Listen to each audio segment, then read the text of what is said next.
is Srikanth, working as assistant professor in electrical department. In this video, I want to give one more problem on Norton's theorem.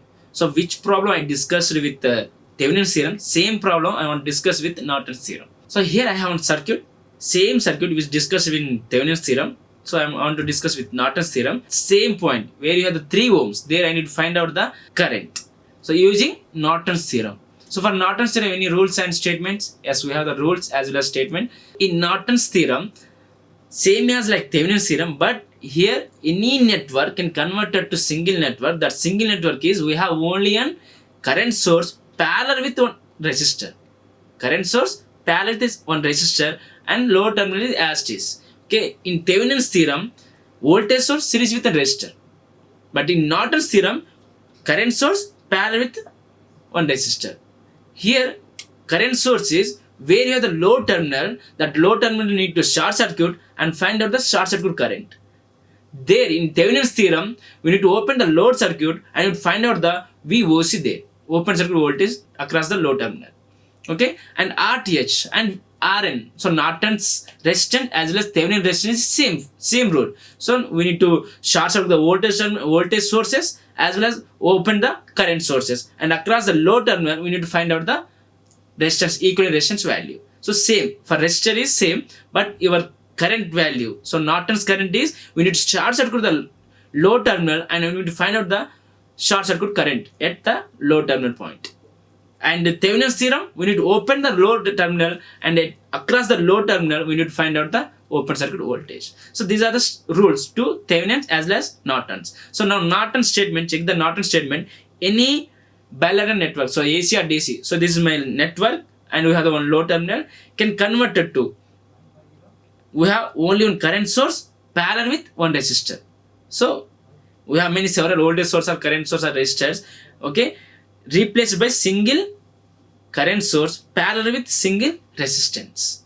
That is your Norton's theorem. So I have here 32 volts voltage source and 2 amps current source, and we have 3 resistors, and this is your load terminal. So this circuit, this total circuit converted to one current source parallel with one resistor. So one current source parallel with one resistor. This is load terminal as it is. This is the steps to find out the Norton's theorem. So we'll move step by step. So first I will move to the Rn value. What is the Rn value rules? We need to kept voltage source is short circuit and current source is open circuit, and load terminal need to remove, and across the load terminal we need to find out the Rn value. So same thing here I'm doing. So just observe 32 volts is short circuit and 2 amps is open circuit. So 32 is short circuited here and 2 amps is open circuited, and across the load terminal I need to find out the equivalent resistance between the load terminal. I need to find out the equivalent resistance. For this circuit, we have any series and parallel? Yes, 4 ohms as well as 12 ohms. Both are in parallel. Parallel means we have the formula R1 into R2 by R1 plus R2. This is the formula. So substitute those values. 4 as well as 12 by 4 plus 12. We'll get 3 ohms. So 4 ohms as well as 12 ohms can convert it to single resistor, that is 3 ohms. Now 1 ohm is as it is. So 3 ohms and 1 ohm. 1 ohm as well as 3 ohms both are in series. Series means again we have the formula R1 plus R2. So 3 plus 1 we have the 4 ohms. Across the load terminal, so A and B across the load terminal we have the equivalent resistance, that is 4 ohms. That is your Rn value, Norton's resistance value. Okay, now I have the Rn value. I need to find out now. I have the Rn value. I need to find out now In value. So how will find out the In value? We need to short circuit the load terminal. At the load terminal point, I need to find out the short circuit current. So I have 3 ohms is my load terminal now. So that 3 ohms is short circuited. Okay, here I have 3 ohms. The 3 ohms is short circuited. So at short circuit point, I need to find out the current. That is your In current.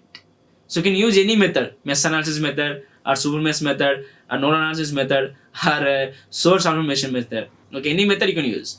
But at last we will get the same answer. So for this circuit, I want to go for source transformation method. 32 volts as well as 4 ohms. Both are in series. That means voltage source series with one resistor can convert it to current source parallel with same resistor. That is your source transformation. Okay. So otherwise your current source parallel with one resistor can convert it to voltage source series with same resistor. That is your source transformation method. Current source to voltage source and voltage source to current source. Here I want to convert 32 volts and 4 ohms can convert it to current source parallel with same 4 ohms resistor. Okay.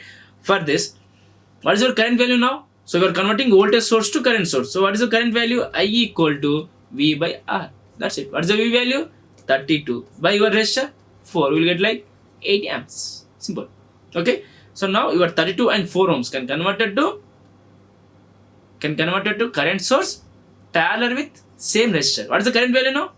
8 amps. Okay. Now in this circuit, 8 amps as well as 2 amps both are same direction. Same direction means you can add both currents. So now 8 plus 2 will get like 10 amps. So both currents are same direction to one node. That means we can add directly. So 8 plus 2 we have like 10 amps.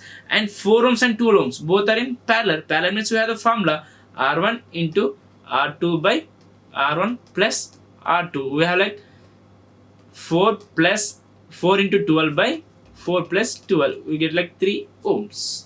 So here two currents converted to one current and two resistor converted to one resistor. Same circuit.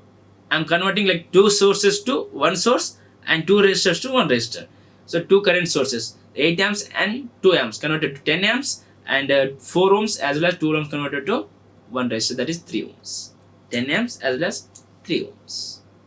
Now I want to convert like current source to voltage source now. What means current source parallel 3 ohms. So you can convert it to voltage source series with the same 3 ohms. So what is the voltage value there? So V equal to I into R. So what is the I value? 10 into what is the R value? 3. We will get like 30 volts. So your current source parallel with resistor can convert it to voltage source series with same resistor. And what is the voltage value? 30 volts. Okay. Now how many loops we have? Only one loop. So only one loop means we'll get a directly answer I value. So we have only one loop now. So what is the IN value? So same which current we have in this circuit at 3 ohms and 1 ohm. So we have same current. Okay. We have only one loop means we have only one current. So what is the IN value now? V by R. What is the V value? V value is 30. R value is 3 plus 1, 4. So we have like 7.5 amps. So IN value, that means this loop current value is 30 by 3 plus 1. We have like 7.5 amps. Okay. Now I have the IN value. I have the RN value. So just substitute this value to your single circuit. So what is your single circuit? Current source parallel to resistor. So current source parallel to resistor. I know the current value. I know the RN value. That's it. You can use the any method again. So source transformation. Otherwise you can go for the current division rule also. So what is your current division rule? Source current into opposite resistor by your total resistance. That is your formula for current division rule. Okay. Now here I want like 3 ohms current. Am I right? I want 3 ohms current. My source current is 7.5 amps. So your 3 ohms current is IN. That means your source current into opposite resistor. Which is the opposite resistor? For RL, opposite resistor is 4 ohms. So that is RN. RN by RN plus your RL. That means total resistance. So your opposite resistor by total resistor. That is your current division rule. So just substitute those value. 7.5 into 4 by 4 plus 3. We have the answer, same answer which you have in Thevenin's theorem. We will get the same answer in Norton's theorem also. That is your 3 ohms current is 4.285 amps. So using Thevenin's theorem also same answer. Using Norton's theorem also same answer. You can use any method but we will get the same answer. Okay, I will conclude this session. So using Norton's theorem I need to find out the 3 ohms current. For Norton's theorem means any network can convert it to current source parallel with one resistor. That is your Norton's theorem. So if you want to find out the RN current, that means short circuit current means just low it across the low terminal. So remove the low terminal and short circuit that low terminal, and in this low terminal we need to find out the short circuit current. That is your Norton's current. Then Norton's resistor is same as the Thevenin resistance. So current source is open circuit and voltage source is short circuit, and across the low terminal, remove the low terminal, across the low terminal we will find out the equivalent resistance. So from this circuit we'll get like Rn value and IN value. Just substitute in your single circuit, then you will get the 3 ohms current value. Okay, that is 4.285 amps. Thank you. Like, share and subscribe. Hit the bell icon for more updates.